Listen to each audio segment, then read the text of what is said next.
आज के अखबार के पहले पन्ने की पहली खबर यह है कि प्रयागराज में जिस मदरसे में पहले नोट छापने की मशीन मिली थी, अब उसी मदरसे में एक किताब मिली है जिसमें आरएसएस को आतंकवादी संगठन बताया गया। मदरसों में हथियारों का जखीरा मिल चुका है, मदरसों में हिंदुओं को काफिर बताने वाली किताबें मिल चुकी हैं, अब मदरसे में नोट छापने की मशीन मिल रही है और मदरसे में आरएसएस को आतंकवादी संगठन बताने की भी किताब मिल रही है। और किताब को लिखा किसने है? महाराष्ट्र के सीनियर पुलिस अधिकारी एमएस मुशर्रफ ने।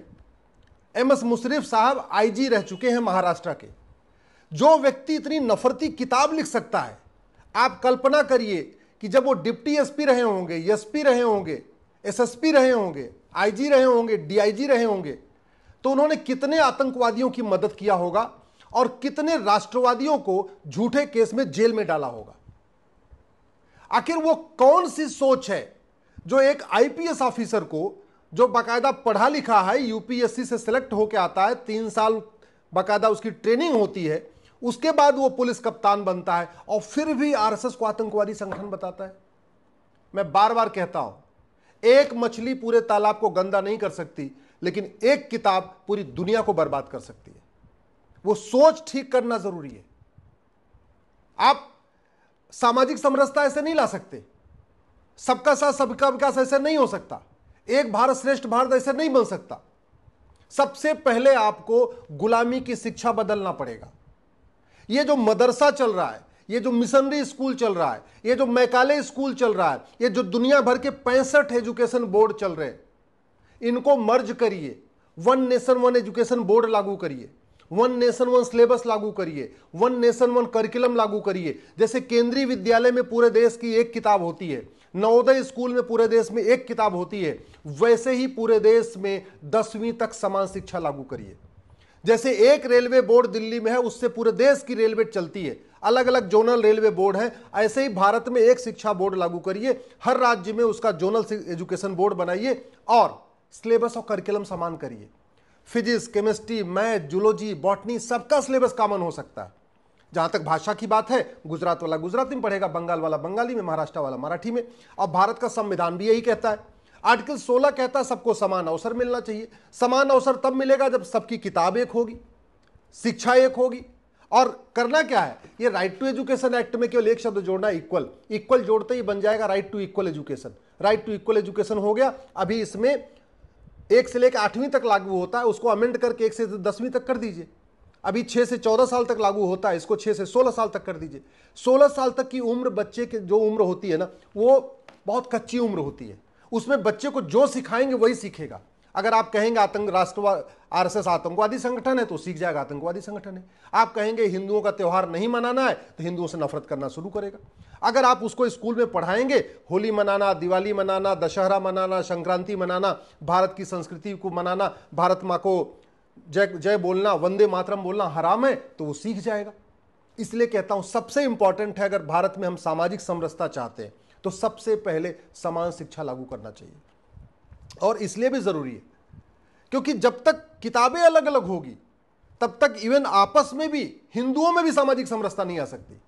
जब तक क्लर्क और कलेक्टर के बच्चे की किताब अलग होगी, जब तक कप्तान और हवलदार के बच्चे की अलग किताब होगी, जब तक मजदूर और मालिक के बच्चे की अलग किताब होगी, जब तक हिंदू, जैन, बौद्ध, सिख की अलग अलग किताब होगी, जब तक ब्राह्मण, क्षत्रिय, वैश्य, दलित के बच्चे की अलग किताब होगी, जब तक सीबीएसई अलग पढ़ाएगा, आईसीएसई अलग पढ़ाएगा, यूपी बोर्ड अलग पढ़ाएगा, बिहार बोर्ड अलग पढ़ाएगा, तब तक सामाजिक समरसता नहीं आ सकती। एक गांव में जब सभी बच्चों की किताब एक होगी, चाहे वो उनके घर में 50,000 रुपए महीने की कमाई है या उनके यहाँ घर में 2 लाख रुपए कमाई, किताब एक होगी, एक साथ पढ़ेंगे, तब सामाजिक समरसता आएगी। और पहले भारत में ये था। महाराज दशरथ और सुमंत जी दोनों का वर्ण अलग अलग था, एक गरीब थे, एक राज परिवार के थे, एक साथ पढ़े थे।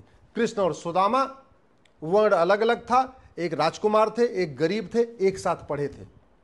भगवान श्री राम, निषाद राज, वर्ण अलग अलग था, एक गरीब थे, एक राज परिवार के थे, एक साथ पढ़ते थे। पहले भारत में सामाजिक समरसता इसलिए थी क्योंकि स्कूलों में वेद पढ़ाया जाता था, आप रामायण पढ़ाया जाता था, भगवत गीता पढ़ाई जाती थी, वसुधैव कुटुंबकम पढ़ाया जाता था। अब वो नहीं पढ़ाया जा रहा है।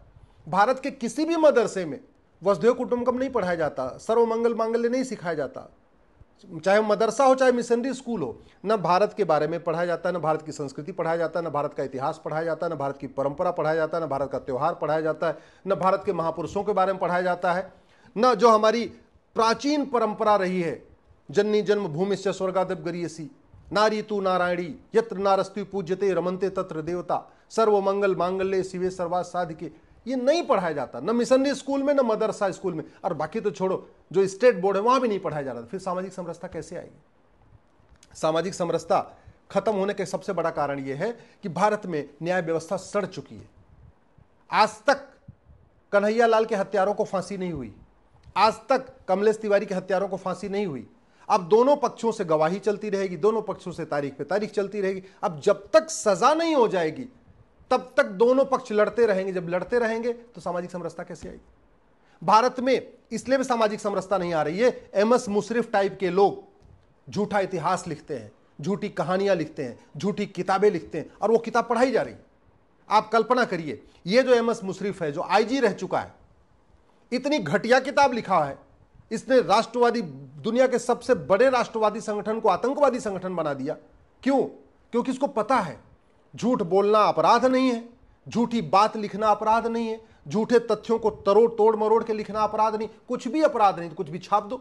हमने क्या किया है? फ्रीडम ऑफ स्पीच के नाम पे, फ्रीडम ऑफ एक्सप्रेशन के नाम पे लोगों को झूठ बोलने का अधिकार दे दिया है, झूठ लिखने का अधिकार दे दिया है, झूठा सोचने का अधिकार दे दिया। एक वेब सीरीज बनाता है कंधार हाईजैकिंग के ऊपर, उसमें हिंदुओं को आतंकवादी बना देता है। क्यों बना देता है? उसको पता है झूठी फिल्म बनाना, झूठी कहानी पे फिल्म बनाना कोई अपराध नहीं है। और एमएस मुशर्रफ को भी पता है, पढ़ा लिखा आदमी है, आईपीएस है, इसको भी पता है कि झूठी किताब लिख देना कि राष्ट्र आरएसएस आतंकवादी संगठन है, ये भी गंभीर अपराध नहीं है। और एक बात आपको बता दूं, ये एक मदरसे में पकड़ा गया है कि आरएसएस आतंकवादी संगठन है। सच्चाई तो यह है कि भारत के सभी मदरसों में ही पढ़ाया जाता है, भारत के सभी मदरसों में पढ़ाया जाता है हम पाक हैं, बाकी जो हमें नहीं मानता, हमारी पूजा पद्धति को, हमारी इबादत के तरीकों को नहीं मानता, वो सब नापाक है। भारत के सभी मदरसों में सिखाया जाता है हिंदू, जैन, बौद्ध, सिख काफिर हैं। भारत के सभी मदरसों में सिखाया जाता है जो काफिर है उसकी मकान लूटना, उसकी दुकान लूटना, उसका खेत खलिहान पे कब्जा करना ये जायज है। भारत के सभी मदरसों में सिखाया जाता है होली मनाना, दिवाली मनाना, भारत की परंपरा मनाना, भारत का त्यौहार मनाना ये हराम है। भारत के सभी मदरसों में केवल नफरत सिखाई जाती है, नफरत, प्रेम कहीं नहीं सिखाया जाता। कभी होगा, कभी पहले सिखाया जाता रहा होगा, आज तो नहीं सिखाया जा रहा है। इसलिए समाधान क्या है? भारत में समान शिक्षा लागू। दूसरा समाधान क्या है? ये 1861 का पुलिस एक्ट चल रहा है, उसके कारण पुलिस सत्ता के गुलाम बनी है। अब आप सोच लीजिए, एक तो पुलिस वैसे सत्ता के गुलाम है, और ये मुशर्रफ जहां का एसपी रहा होगा, जहां का आईजी रहा होगा, जहां का डीआईजी रहा होगा, उसने पुलिस को कैसे कैसे उपयोग किया होगा, उसने कितने निर्दोष लोगों को गलत तरीके से फंसा दिया होगा, और कितने दोषियों को इसने छोड़ दिया होगा। जब ये इतना मजहबी कट्टर आदमी है तो आप कल्पना करिए कितने ड्रग स्मगलरों को इसने छोड़ा होगा, कितने आतंकवादियों को छोड़ा होगा, कितने जिहादियों को छोड़ा होगा, कितने इसने पत्थरबाजों को छुड़वाया होगा, कितने मजहबी उन्माद फैलाने वालों को छुड़वा दिया होगा। जब इतना नफरती आदमी है, आईपीएस होके, आईजी होके किताब लिख रहा है कि आरएसएस राष्ट्रवादी संगठन है, तो जब इसके पास पावर रही होगी, चाहे वो डिप्टी एसपी की या एसपी की या एसएसपी की या डीआईजी की, आईजी की, तो अपने पावर का कैसे दुरुपयोग किया होगा आप खुद कल्पना कर सकते हैं। इसलिए मैं कह रहा हूं, समय आ चुका है कि भारत में सबसे पहले भारत का एजुकेशन सिस्टम बदला जाए, दूसरा भारत का पुलिस सिस्टम बदला जाए, तीसरा भारत का जुडिशल सिस्टम बदला जाए। अब भारत में नार्को पॉलीग्राफ ब्रेन मैपिंग कानून नहीं है कि आप इस मुशर्रफ का, ये जो आईजी है जिसने ये किताब लिखी है, इसका नार्को पॉलीग्राफ टेस्ट करके ये पता करें कि इसने कितने लोगों की मदद किया है, कितने आतंकवादियों की मदद किया, कितने जिहादियों की मदद की, कितने मजहबी उन्मादियों की मदद किया, कितने नशा तस्करों से पैसा ले लेके ये उनको छोड़ता रहा है, कितने। इसका अगर narco polygraph brain mapping test करिए तब पता चलेगा आईएसआई से इसको कितना पैसा मिलता रहा है, ये किताब लिखने के लिए इसको कितना पैसा मिला है। लेकिन दुर्भाग्यवश हमारे पास कानून नहीं है। हमारे पास झूठी किताब लिखने का, झूठी कहानी लिखना कोई गंभीर अपराध नहीं है। तो मुशर्रफ ने किताब लिख दिया, आपने किताब तो पकड़ लिया, मुशर्रफ को सजा मिलेगी क्या? नहीं।